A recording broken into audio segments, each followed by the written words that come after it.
You guys are ready? Team, are you ready? Yes. And you need a timer? Or you want me to give you, want me to do a timer? I have a timer. Yeah. I'll get a timer. Hold on. Hold on. Did you already? All right. Team, go, launch. Woo!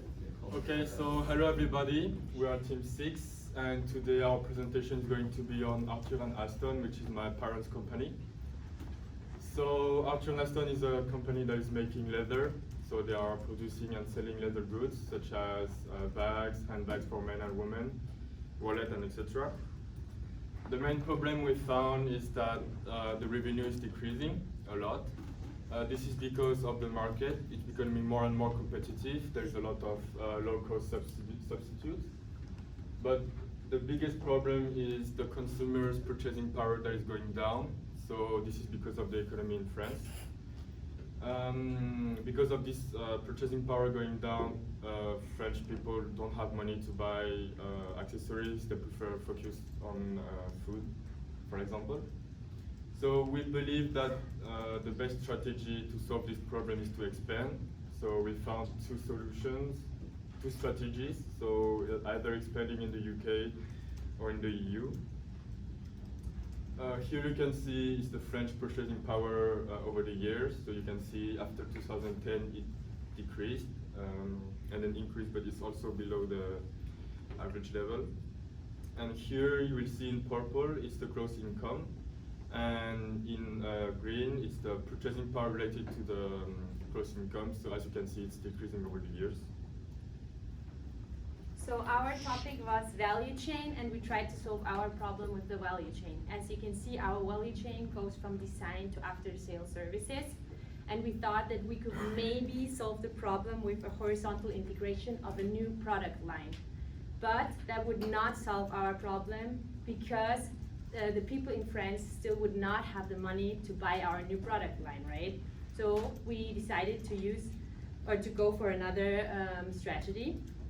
And another strategy is to do expansion either to the UK or to another European country. And we found one uncertainty, like our solutions are driven by one uncertainty, which is there gonna be a Brexit or not?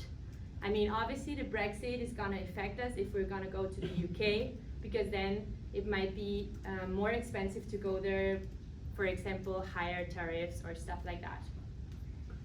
So, in order to provide a clear picture of European market, we conducted STICO analysis.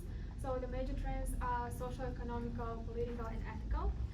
So Europe, expansion in Europe seems like a great option because first of all, it doesn't have trade barriers. And Arthur and Aston, being already established brand in France, could easily move into nearby territories.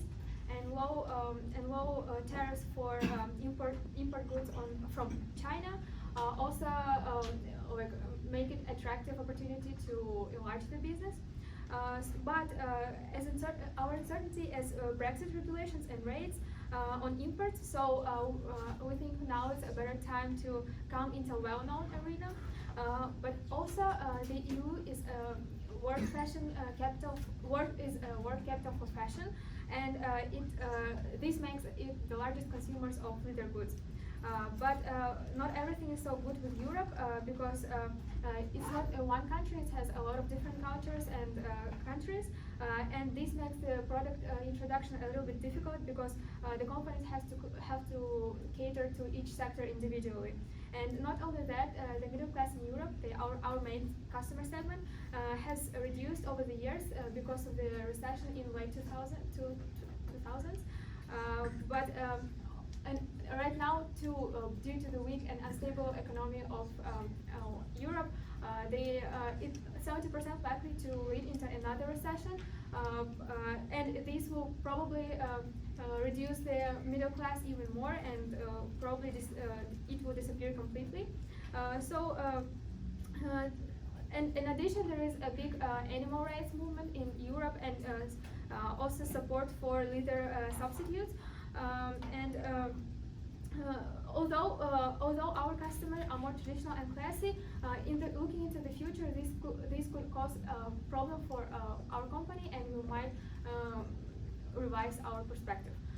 So the main points you should remember from the STICO analysis is that European market has a great market condition and high demand for leather goods, but decreasing middle class. So I'm going to be doing the steeple analysis of the UK market for leather goods. In this analysis, I'll be talking about the key aspects of the steeple analysis for the UK market. That are the social, economical, and the legal aspects. United Kingdom already has a existing high demand for leather goods. Due to the change in taste and preference of the consumers and the change in fashion trends happening overnight, people are more interested in innovative design leather goods that are such as produced by our company Arthur and Aston. That creates a UK to be a very good market for us to expand into. However, we'll also be increasing the awareness about the branded products in UK.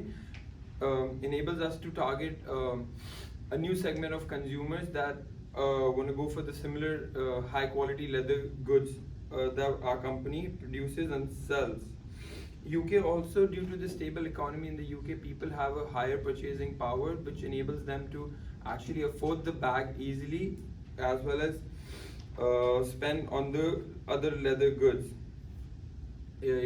Arthur and Aston also uses high quality leather products that are manufactured eco-friendly, using eco-friendly processes such as vegetable tanning processes for the leather goods.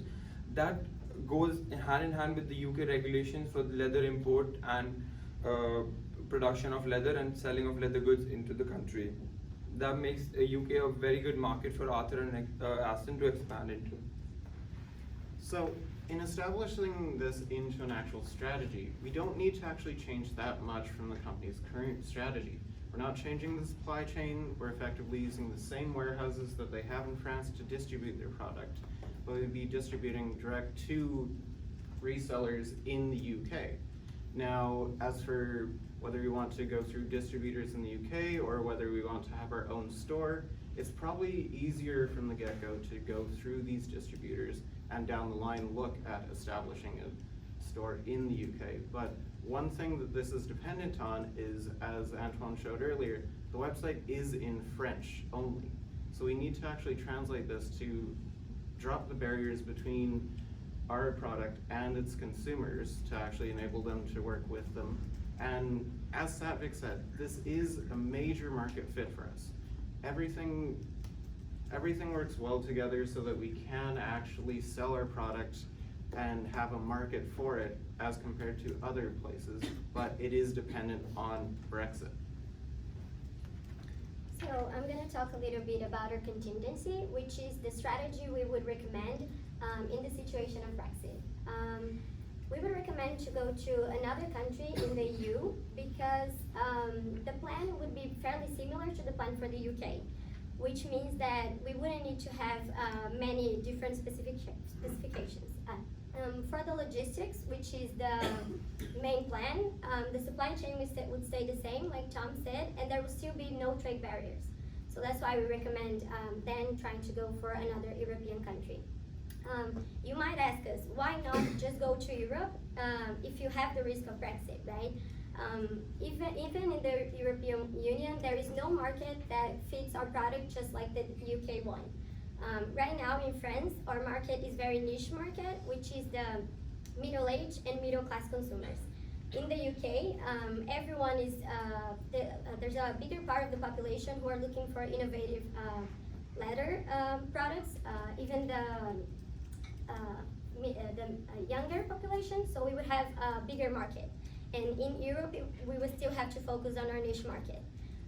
Also, what Anara said, that the middle class is shrinking in most of the European countries, so that would mean that in the future, we would probably have a very limited consumer base. So to sum everything up, we have two strategies that is depending on the Brexit.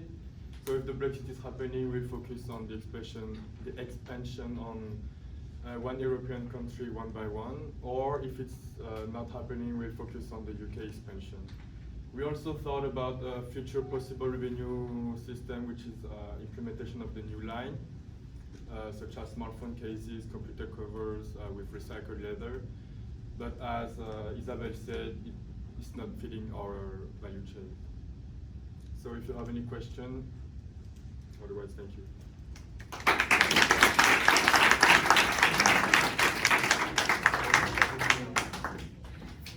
Grace. Just to know, like, which country in Europe? Like, you said, like, one by one, so the Yeah. first one? We wanted to start with Germany first, Okay. and then analyze each one. Yeah, because certain cities in Germany, like Munich and Hamburg, like they actually have a really good market fit for our product. But again, we would need to go like country by country, retranslate the website every time. So it is a lot of processing.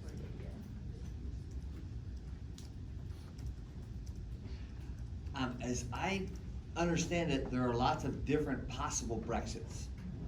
So there's a hard crash out of Brexit, there's a soft Brexit, there's a hard border in the Irish Sea, there's a soft border in the Irish Sea. Do any of these different variants of Brexit change how you decide what you wanna do? So, I mean, with the different parts of Brexit, like we still need to establish what's still gonna be profitable. Cause I mean, we can enter into the UK and pivot to our other strategy of focusing on the European Union if we find that with a change in Brexit, it does not actually, it's not profitable for us. So, like, one of the nice parts about this is that we are able to actually pivot to our other strategy if it's not profitable. But yeah, we would have to evaluate kind of on a case-by-case basis as it's ongoing. I mean, nobody actually knows what's officially going to happen there, whether or not it is viable for us. Okay, thank you. Sure. The entire presentation has the assumption that a drop in French purchasing power results in a direct loss in revenue stream. The correlation, causation, like I understand that the average consumer having less disposable income to spend on luxury goods would mean that they sacrifice accessories for more vital goods. That makes sense to me. But actually the ones who can afford it in the first place are probably the ones who are not really hit by that. So this is a, sure. I'm not trying to set you up, but just Yeah, want to understand why. This is actually a key point that we didn't have time to go into. One of the other aspects of this is that with Antoine's company, we've kind of hit market saturation because you have other luxury goods such as Louis Vuitton, Gucci that actually have their brand names established and make up the high end of the luxury market, whereas like our products are more affordable than. In the middle. Our products are in the middle section, so whenever a person is willing to spend a lot of money on a luxury good, he would go for the highest staple of brand instead of going for the middle one, you know. If he's saving money, he would either spend it on the essentials, the day-to-day expenses, or if he wants to spend on a luxury good, he would spend it on a name product, again, like such as Gucci or anything.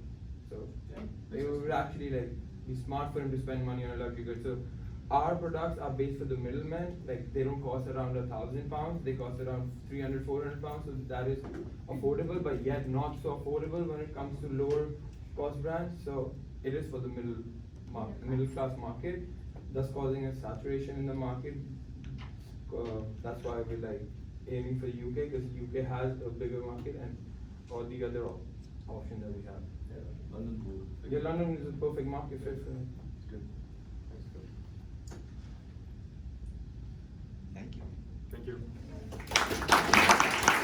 And then now the presentation is over, go, Jack, close off.